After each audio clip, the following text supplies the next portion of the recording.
жедел іздету орнына барған кезде Н есімді азамат өзінің телефонын белгісіз азаматтың ұрлап кеткенін жайлы баяндады. Содан УПП 100 қызметкерлерінің тарапынан жедел іздестіру іс-шара барысында Д есімді азамат ұсталып, ұялы телефонды басқа бір мекенжайға өткізіп кеткені анықталып, телефонымен азамат полиция басқармасына жеткізілді.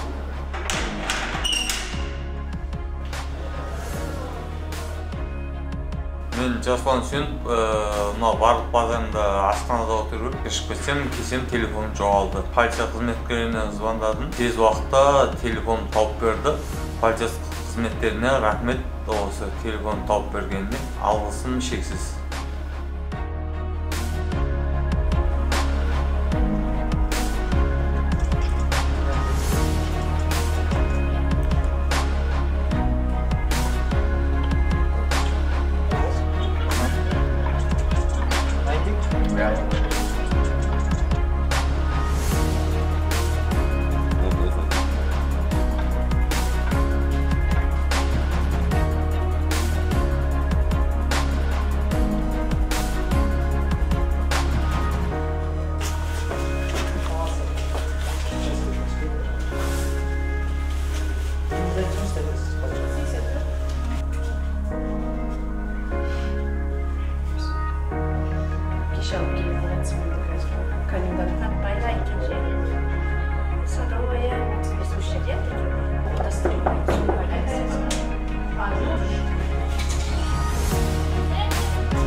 Ехать сзади вас?